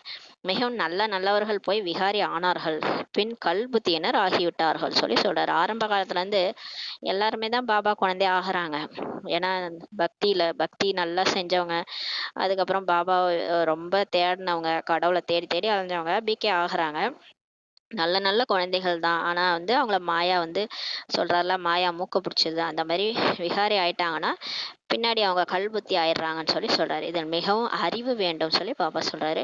தந்தை புரிய வைப்பதை மீண்டும் அசை போட வேண்டும். இதுல ரொம்ப புத்திசாலித்தனமா இருக்கணும். கேட்ட ஞானத்தை திரும்ப திரும்ப சிந்தனை பண்ணணும். இன்னைக்கு இப்ப இந்த முரளி இன்னைக்கு கேட்கறோம்னா இந்த பாபா இந்த பாயிண்ட்லாம் சொல்லியிருக்கிறாரு, இந்த பாயிண்ட்டை ஏன் சொல்லியிருப்பாரு அப்படின்ட்டு நம்ம அசை போடணும்னு சொல்லி சொல்றாரு. இங்க உங்களுக்கு மிகவும் சுலபம், எந்த ஒரு சிக்கலான வேலையும் குழப்பமும் கிடையாது. மதுபன்ல நமக்கு ரொம்ப ஈஸி. நம்ம மட்டும் எந்த வேலையும் நமக்கு கிடையாது. நம்ம அமிர்த வேலை பண்ணுவோம், முரளி கேட்போம், சாப்பிடுவோம், எல்லாமே நமக்கு ஈஸியா இருக்கும் இல்லையா? ஒரு பிரச்சனையும் கிடையாது. எந்த ஒரு சிக்கலான வேலைக்கெல்லாம் நம்ம போகணும்னு அவசியம் இல்லை. அங்க எந்த குழப்பமும் இருக்காது. ஏன்னா அங்க மாயாவே அதிகம் வராது. தனிமையின் நிலைமை அமைந்துள்ளது. மதுபன்ல ரொம்ப தனிமையாகவும் நம்ம ஏகாந்தம் நமக்கு கிடைக்கும். ஏன்னா எல்லாருமே பாபா நினைவில் இருப்பாங்க, நம்மளும் பாபா நினைவுல இருக்கலாம். அது மாதிரி நமக்கு எந்த தொந்தரவும் இருக்காது. தந்தையோ பிறகும் குழந்தைகளை முயற்சி செய்வித்து கொண்டே இருக்கிறார். இப்ப கடவுள் யாரையும் விட்டுறதில்ல, எல்லாரையும் முயற்சி செய்ய தான் வச்சிட்டு இருக்கிறார். இந்த பாபாவும் முயற்சி செய்பவர் ஆவார். இந்த பிரம்மா பாபா கூட புருஷார்த்தம் செஞ்சுட்டு தான் இருக்கிறாரு. சும்மாவெல்லாம் லட்சுமி நாராயண் போஸ்ட் கிடைச்சிடாது இல்லையா? அதுக்கான முயற்சி பண்ணி தான் ஆகணும். சாதாரணமாக ஐஏஎஸ் கலெக்டர் படித்தாலே நம்ம அவ்வளோ மெனக்கெடணும். இது என்ன சாதாரண விஷயமா? மனிதன்லேருந்து தேவதை ஆகணும், எதுவுமே ஈஸி கிடையாதுன்னு சொல்லி சொல்கிறாரு. புருஷார்த்தம் செய்விப்பவரோ தந்தையாவார். இந்த பிரம்மா பாபாவை கூட சிவபாபா தான் புருஷார்த்தம் செய்ய வைக்கிறார். கடவுளே தான் எல்லாரையும் புருஷார்த்தம் செய்ய வைக்கிறான்னு சொல்லி சொல்றாரு. இந்த டிராமாவும் என்ன பண்ணும், 2 அடி கொடுக்கும், அப்புறம் நம்ம ஆட்டோமேட்டிக்கா கடவுள்கிட்ட போயிடுவோம், அவரை நினைக்க ஆரம்பிச்சிருவோம். அப்ப கடவுளே தான் நம்மளை புருஷார்த்தம் செய்ய வைக்கிறாரு சொல்லி சொல்றாரு. இதில் சிந்தனை கடலை கடைய வேண்டி உள்ளது. இது எல்லாத்தையும் நீங்க சிந்தனை பண்ணணும். பாபா என்ன சொல்லியிருக்கிறாரோ அந்த ஞானத்தை மனனம் செய்யணும். எப்படி இந்த பசு சாப்பிட்டதை புல்ல என்ன பண்ணும், அசை போட்டுக்கிட்டே இருக்கும், வாயில அப்படியே வச்சுக்கிட்டு நாள் முழுதும் அசை போடும், அது ரத்தமா மாறிடும் அதுக்கு. அது மாதிரி நீங்க இந்த கேட்ட ஞானத்தை நாள் முழுதும் சிந்தனை செய்யணும். அப்பதான் புத்திக்கு நீங்க வேலை கொடுக்குறீங்க இல்லையா? புத்தி அசை போட புத்தி சக்திசாலியா மாறும். எப்ப ஞானத்தை சிந்தனை பண்றோமோ நம்ம புத்தி தெய்வீக புத்தியா மாறும், ஆத்மா சக்திசாலியா மாறும். ஏன்னா பாபா நினைவு இருந்துகிட்டே இருக்கும். ஏன்னா அதை சொன்னவர் பாபா தானே, சொன்னவர் நினைப்பும் வரும் இல்லையா? அப்ப பாபாவை ஆட்டோமேட்டிக்கா நினைப்போம், ஞானத்தையும் சிந்தனை பண்ணுவோமா, அப்ப புத்தி சக்திசாலியா மாறும்னு சொல்லி சொல்றாரு. இங்கோ தந்தை குழந்தைகளுடன் கூட அமர்ந்துள்ளார். மதுபன்ல பாபா அப்பா நம்ம கூட உட்கார்ந்துருக்கிறாரு. யார் முழுமையாக விரல் கொடுக்குறாங்களோ அவர்கள் தான் சர்வீசபிள் என்று கூறுவார்கள். இப்ப நம்ம பாபாட்ட வந்துட்டோம் இல்லையா, நம்ம முழுமையா சரண்டர் ஆயிட்டோம்னா இந்த கலியுக மலையை தூக்கிறதுக்கு ஒரு விரல் கொடுக்குறோம், நம்ம ஒத்துழைப்பு கொடுக்குறோம் நம்ம பாபாவுக்கு. அந்த கிருஷ்ணருக்கு எல்லாரும் போய் ஒத்துழைப்பு கொடுத்தாங்க இல்லையா, அந்த மலையை, கோவர்த்தன மலையை தூக்கிறதுக்கு. அந்த மாதிரி இப்ப நம்ம முழுமையான விரல் ஒத்துழைப்பு கொடுக்குறோமோ, ஸ்ரீமத் படி நடக்கிறோம். ஒன்றும் இல்லை, நம்ம வீட்டிலே இருந்து தூய்மையா இருந்தாலே போதும். தூய்மையின் அதிர்வலைகள் ஸ்ரீமத் படி நடந்து பரப்புனாலே போதும், அவருக்கு துணையா இருக்கும். அவருக்கு முழுமையான விரல் கொடுக்குறோம், ஒத்துழைப்பு கொடுக்குறோம்னா அவங்க தான் சர்வீசபிள் குழந்தைன்னு சொல்லி பாபா சொல்றாரு. மற்றபடி மூச்சு திணறுபவர்களோ தீமை ஏற்படுத்துகிறார்கள். சிலருக்கு இந்த ஸ்ரீமத் படி நடக்கவே முடியல அவங்களால, மூச்சு திணறாங்க, அவங்க பாபாவுக்கு தீமை ஏற்படுத்துறாங்கன்னு சொல்லி சொல்றாரு. இன்னுமே டிசர்வீஸ் செய்யறாங்க. ஏற்கனவே டிசர்வீஸ் பண்ணாங்க, இன்னும் கூட செய்யறாங்கன்றாரு. தடைகள் ஏற்படுத்துகிறார்கள். அங்க என்ன பண்றாங்கன்னா அவங்களால ஃபாலோ பண்ண முடியல, வாயுமண்டலத்தை கெடுப்பாங்க, வேற ஒண்ணும் இல்ல. வருவாங்க சென்டர்ல, எல்லாரும் யோகா பண்ணிட்டு இருப்பாங்க, இவங்களால பண்ண முடியாது, இவங்க கச்சா கச்சான்னு பேசிட்டு இருப்பாங்க. ஏன்னா இவங்க ஸ்ரீமத் படி நடக்கிறது இல்லை இல்லையா? அதனால வாயுமண்டலத்தை கெடுப்பாங்க. சேவை செய்யற இடத்துல சேவை பண்ண விடாம தடைகள் ஏற்படுத்துறாங்கன்னு சொல்லி சொல்றாரு. மகாராஜா மகாராணி ஆகிறார்கள் என்றால் அவர்களுக்கு தாசன் தாசிகள் கூட வேண்டும் என்பதையும் அறிந்துள்ளீர்கள். இப்ப இந்த மாதிரி ஆட்களும் நமக்கு இருப்பாங்க தான். ஏன்னா இவங்க தான் வந்து அவங்க பதவிக்கு தான் அவங்க முயற்சி பண்றாங்க. மகாராஜா மகாராணி ஆகுறாங்கன்னா கூட அந்த மகாராஜாவுக்கு வேலைக்காரன் வேலைக்காரி வேணும் இல்லையா, தாசன் தாசிகள் சொர்க்கத்துல வேணும் இல்லையா, அதனாலதான் இந்த மாதிரி சிலரும் இருக்கிறாங்க. அதனால அவங்கள நீங்க எதுவும் கண்டுக்காதீங்கன்னு சொல்லி சொல்றாரு. அவர்களும் இங்க இருப்பவர்களே தான் வருவார்கள். இங்க நம்ம மதுபன்ல சென்டர்ல இருக்கிறவங்க தான் தாசன் தாசியா ஆவாங்க. எல்லாமே படிப்பை பொறுத்தது தான் ஆகும்னு சொல்லி பாபா சொல்றாரு. எல்லாமே படிப்பு பொறுத்து தான். எந்த அளவுக்கு நம்ம படிக்கிறோமோ அந்த அளவுக்கு தான் நமக்கு பதவின்னு சொல்லி பாபா சொல்றாங்க. இந்த சரீரத்தை கூட குஷியுடன் விட வேண்டும் சொல்லி பாபா சொல்றாரு. இப்போ நம்ம இந்த படிப்பு படிச்சுட்டு நம்ம பாபா நினைவிலே குஷி குஷியா அந்த சரீரத்தை விடணும். நம்ம கஷ்டப்பட்டு அந்த வெளி உலகத்துல பாருங்க, சரீரம் விடும்போது திணறுவாங்க, அந்த உடலை விட்டு போகவும் கஷ்டமா அழுவாங்க. அதே மாதிரி கூட இருக்கிறவங்களும் அழுவாங்க. அந்த மாதிரி கஷ்டப்பட்டுன்னு சரீரத்தை விடுவாங்க இல்லையா. ஆனா இப்ப நம்ம வந்து பிகே ஆயிட்டோம் இல்லையா, இப்ப நம்ம பாபா நினைவுல சரீரத்தை விடுறோம். இது நம்ம ஆல்ரெடி நம்ம மர்ஜீவா ஆயிட்டோம், போன பிறவி முடிஞ்சிருச்சு. இப்ப நம்ம பாபா கூட வாழறோம். இந்த உடலே லீஸ் பிறவி மாதிரி நமக்கு கிடைச்சிருக்குது. லீப் இயர் மாதிரி இந்த பிப்ரவரியில எக்ஸ்ட்ரா ஒரு நாள் கிடைக்கிற மாதிரி இந்த எக்ஸ்ட்ரா நமக்கு ஒரு ஆயுள் கூட்டி இருக்கிறாரு இந்த சரீரத்துக்கு. இப்ப யோகா பலத்தின் மூலமா இந்த சரீரம் கொஞ்சம் இயங்குது. இப்ப குஷி குஷியா இந்த சரீரத்தை விடுங்கன்னு சொல்லி சொல்றாரு கடைசியா அவர் நினைவுல. துக்கத்தின் விஷயமே அல்ல இங்க, நம்ம துக்கமே எதுவுமே இல்லை. ஏன்னா கடவுளே கிடைச்சிட்டாரு இல்லையா, கடவுள் வந்துட்டாரு, நம்மளை கூட்டு போய் சொர்க்கத்தை விடுறான்றாரு. இதுல என்ன துக்கப்பட வேண்டியது இருக்குது? எல்லாரும் போக போறோம் இல்லையா, கூட இருக்கிறவங்க எல்லாருக்கும் ஞானம் கொடுத்தாச்சு, எல்லாரும் ஒன்னா போக போறோம். இதுல என்ன துக்கம்? எந்த கவலையும் இல்லைன்றாரு. புருஷார்த்திற்காக நேரமோ கிடைத்துள்ளது. இப்போ முயற்சி பண்ணதான் நமக்கு டைம் கொடுத்துருக்குறாரு. இப்போ பாபாவை ஒன்றும் இல்லை, பாபாவை நினைக்கணும், முரளி படிக்கணும், அவ்வளோதான். இது ரெண்டு தான் புருஷார்த்தம். நல்லா படிக்கிறவங்க நல்ல பதவி அடைவாங்கன்னு சொல்றாரு. ஞானம் ஒரு நொடியினுடையது ஆகும். ஞானம் ஒரு செகண்ட் தான். நான் ஆத்மான்னு புரிஞ்சுக்கிறது, பாபாவை புரிஞ்சுக்கிறது, பாபாட்ட இருந்து ஆஸ்தி சொர்க்கம் நமக்கு கிடைக்க போகுதுன்னு புரிஞ்சுக்கிறது, இதுதான் ஞானம். இது ஒரு செகண்ட் தான்.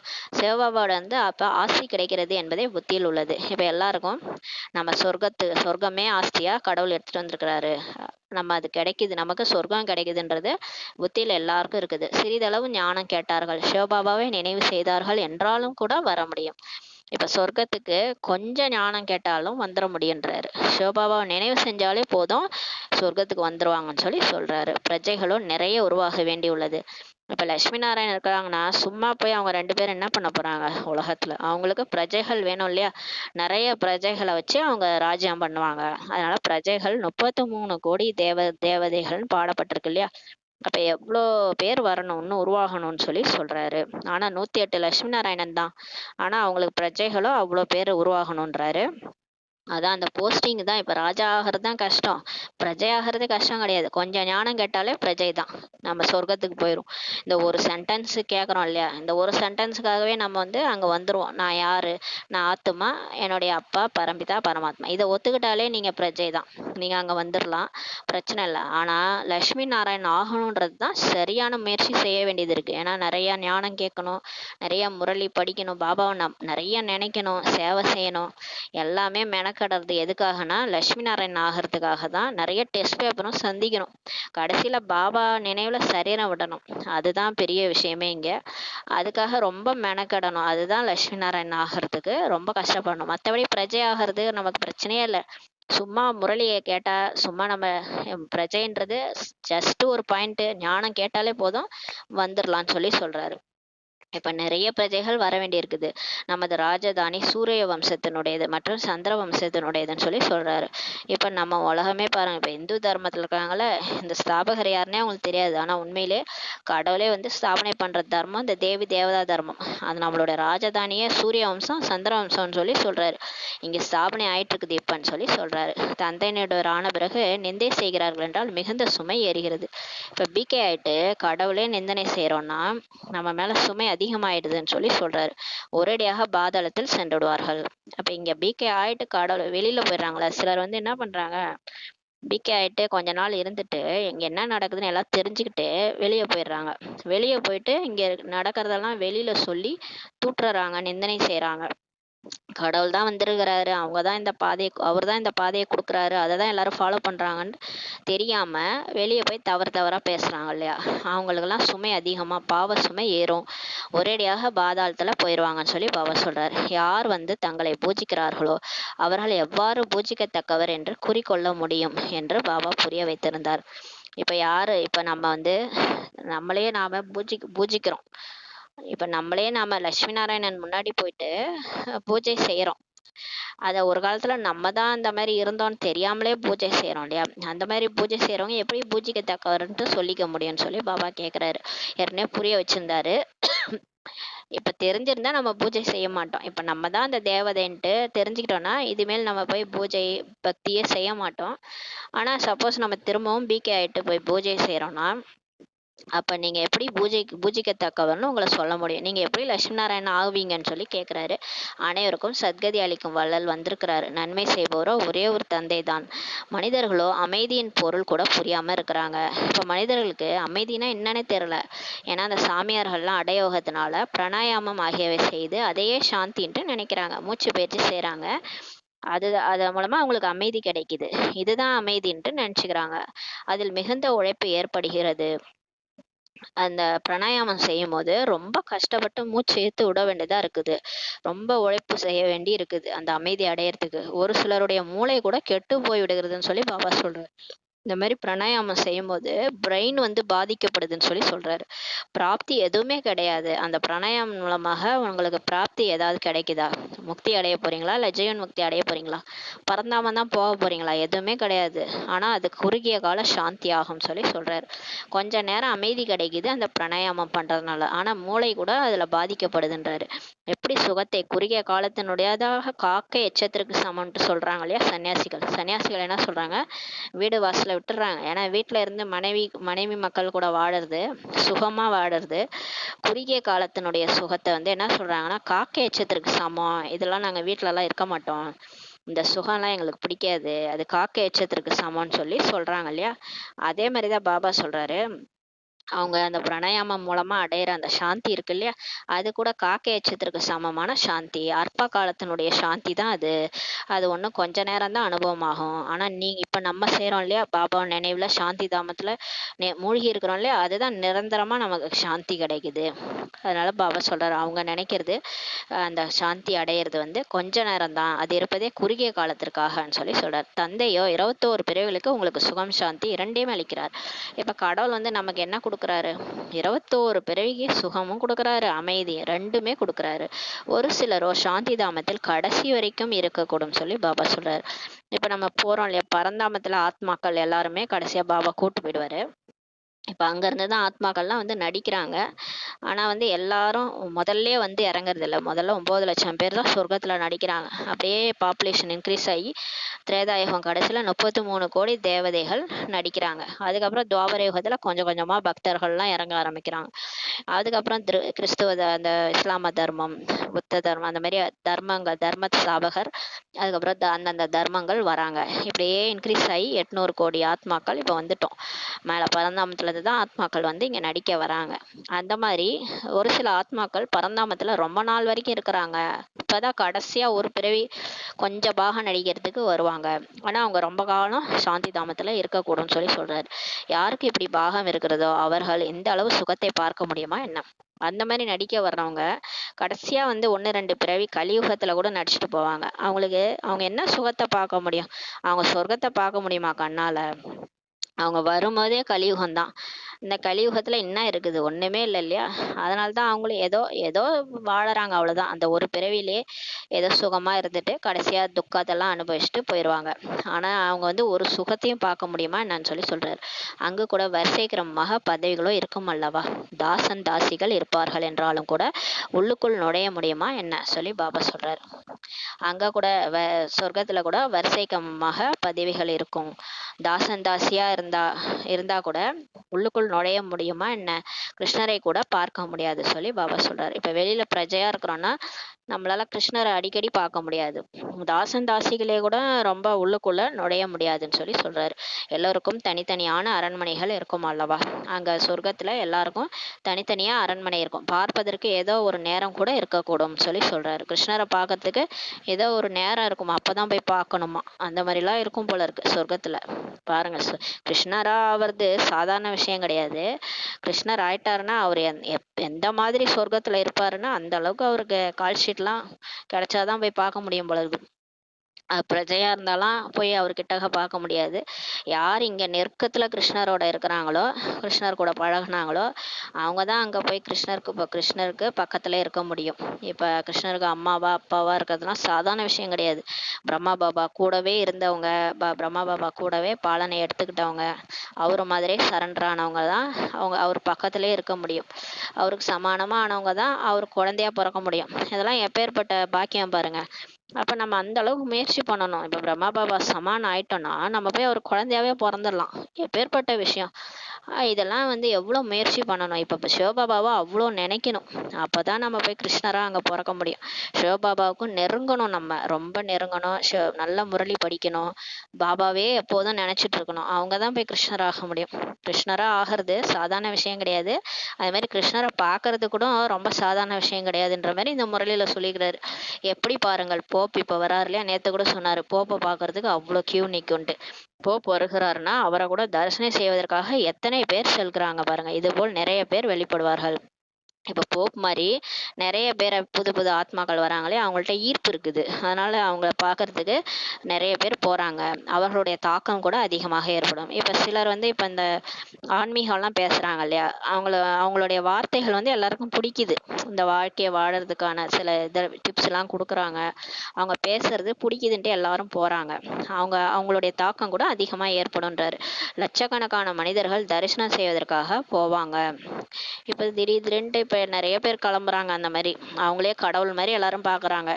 அவங்கள தரிசிக்க கூட லட்சக்கணக்கான மனிதர்கள் போறாங்கன்னு சொல்லி சொல்றாரு. இங்கு சிவபாபாவின் தரிசனம் எப்படி ஆகும்? சரி, அவங்கள விடுங்க, அவங்களாம் மனிதர்கள். அவங்க வராங்க, அவங்கள மனிதர்களே பார்க்க போறாங்க. அவங்களுக்கு என்ன பண்ணுவாங்க, அவங்க ஏதாவது ஒரு 4 வார்த்தை நல்லா பேசினா அதை கேட்கறதுக்கு லட்சக்கணக்கான மனிதர்கள் போறாங்க. ஆனா இப்ப சிவபாபாவோட தரிசனம் எப்படி கிடைக்கும்? எல்லாருக்கும் சிவபாபா வந்துட்டாருன்னு எப்படி தெரியும்?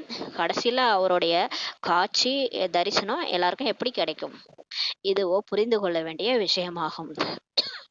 இந்த சாதாரண மனிதர்கள், ஆத்மாக்கள், அவங்கள கடைசியா வந்திருக்கிறாங்க. அதனால அவங்களுக்கு கவர்ச்சி இருக்குது. இப்பதான் நடிக்க வந்திருக்கிறாங்க. அப்ப அவங்களுக்கே லட்சக்கணக்கான மனிதர்கள் தரிசனம் செய்வதற்காக போகும்போது சிவபாபா வந்தாருன்னா அவரை எவ்வளோ பேர் தரிசனம் பண்ண போவாங்க. அப்ப அவரை எப்படி அவருடைய தரிசனம் நடக்கும்? இதெல்லாம் நீங்க ரொம்ப புரிஞ்சுக்கணும்னு சொல்லி சொல்றாரு. இது எல்லாவற்றையும் விட உயர்ந்த தீர்த்தமாகும் என்பது இப்போது உலகிற்கு எப்படி தெரிய வரும்? இப்ப மவுண்ட் அபு பத்தி இப்ப யாருக்கும் தெரியாம இருக்கு இல்லையா? இப்ப பிகேஸ் மட்டும் தான் தெரியுது. பிகேஸ் தான் அதோட அருமை பெருமையெல்லாம் தெரிஞ்சுக்கிட்டு போறாங்க. ஆனா இது எல்லாவற்றையும் விட எல்லாருக்குமே சத்கதி கிடைக்கக்கூடிய இடம். வெளிநாட்டினர் கூட இங்கேதான், எல்லா ஆத்மாக்களுக்கும் இங்கதான் சத்கதி கிடைக்கும். இது உயர்ந்த தீர்த்தம்ன்றது இப்போ உலகத்துக்கு எப்படி தெரிய வரும் சொல்லி பாபா கேக்குறாரு. தில்வாலா போல ஒருவேளை அக்கம் பக்கத்துல ஏதாவது கோயில் இருந்தால் அதையும் போய் பார்க்க வேண்டும் சொல்லி சொல்றாரு.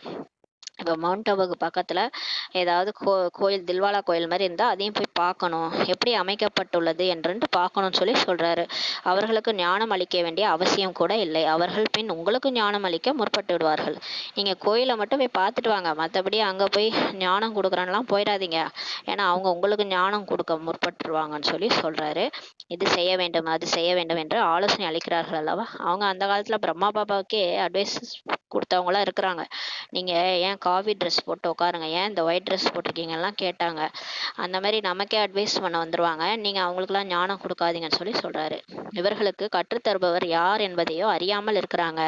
அவங்க உலகத்தாருக்கு என்ன தெரியும்? பாவம், அவங்களுக்கு கடவுளே இவங்களுக்கு பாடம் எடுத்துட்டு இருக்கிறாருன்றது அவங்களுக்கு தெரியாது இல்லையா? இவங்களுக்கு பிகேஸ்க்கு யார் கத்து தராங்கன்றது அவங்க தெரியாம இருக்கிறாங்கன்னு சொல்லி சொல்றாரு. இது சாதாரணமா பிரம்மா குமாரிகள்ன்றது ஒரு இயக்கம், ஏதோ மெடிடேஷன் சென்டர்னு நினைச்சிட்டு இருக்கிறாங்க. இங்கே பிரம்மா குமாரிகள் எப்படி உருவாகிறாங்க, அவங்களுக்கு பேக் போனா யார் இருக்கிறாங்கன்றது அவங்க தெரியாதுன்னு சொல்லி சொல்றாரு. ஒவ்வொருவருக்காக புரிய வைப்பதில் உழைப்பு தேவைப்படுகிறது. இப்போ உலகம் ஃபுல்லா நம்ம ஞானம் கொடுக்கணும் இல்லையா? ஆனா பாபா நிமித்தமா குழந்தைகளை தான் செலக்ட் பண்ணியிருக்கிறாரு. அவங்க மூலமா தான் புரிய வைக்கிறாரு. ஆனா புரிய வைக்கிறதுல முயற்சி இருக்குது, உழைப்பு இருக்குதுன்னு சொல்லி சொல்றாரு. அது பற்றி கதைகள் கூட இருக்குது இல்லையா? சில கதைகள்லாம் இருக்குது. புலி வருதுன்ட்டு சொல்லி கூறிக்கொண்டிருந்தாங்க. நீங்களும் உலக அழிவு வந்து விட்டது போலவே சொல்றீங்க. பின் அவர்கள் நம்புவதில்லை. இப்ப நமக்கு தெரியும்ல, பாபா முரளியில சொல்லிட்டே இருக்கிறாரு, இது நடந்தா இது நடக்கும், அடுத்து இது நடக்கும்ட்டு. நமக்கு தெரியும் எப்ப உலக அழிவு வரும்ன்ட்டு. சாமியார்கள்லாம் தெரிஞ்சுக்கிட்டாங்க ஞானத்தை அப்படின்னா கண்டிப்பா நெருங்குதுன்னு அர்த்தம். அப்போ வந்து நம்ம சொல்றோம் உலக அழிவு வந்து விட்டது போலவே நம்ம சொல்றோம்.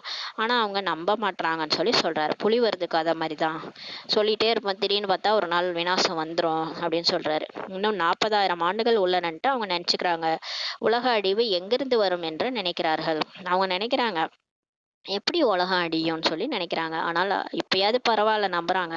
பிரம்மா பாபா காலத்துலலாம் சுத்தமா நம்பல, எப்படி அழியும்னு சொல்லி நினைச்சாங்க.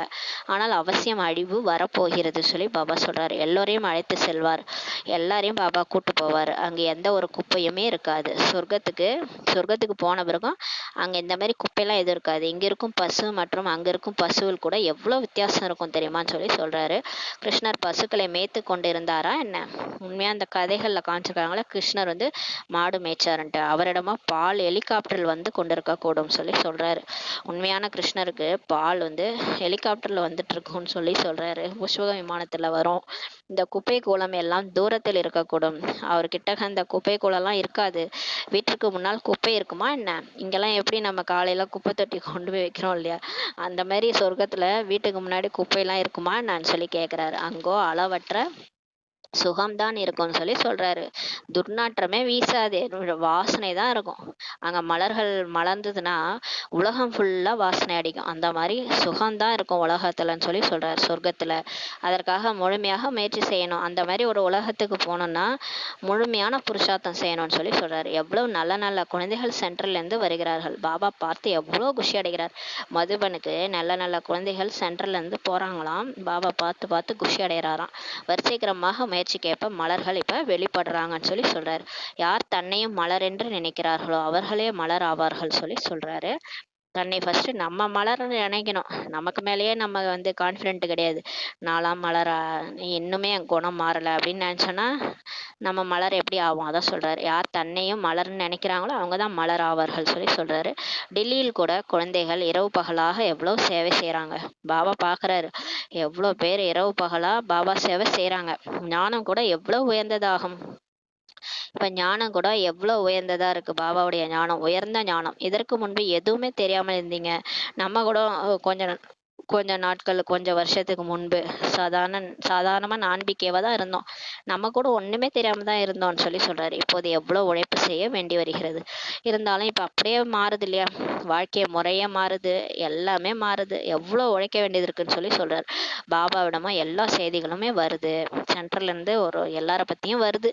ஒரு சிலருடையதை கூறுகிறார் முரளில, ஒரு சிலருடையதை சொல்றது இல்லைன்னு சொல்லி சொல்றாரு. ஏனெனில் துரோகிகள் கூட நிறைய பேர் ஆகிறார்கள். இப்ப பாருங்க, பிகேஎஸ் பாபா செலக்ட் பண்ண குழந்தைகளே துரோகிகளா ஆகிறாங்கன்றாரு. மிகவுமே முதல் தரமாக இருந்தவர்கள், ஃபர்ஸ்ட் கிளாஸ் இருந்தவங்க துரோகிகள் ஆயிடுறாங்க பாபாவுக்கேன்னு சொல்லி சொல்றாரு.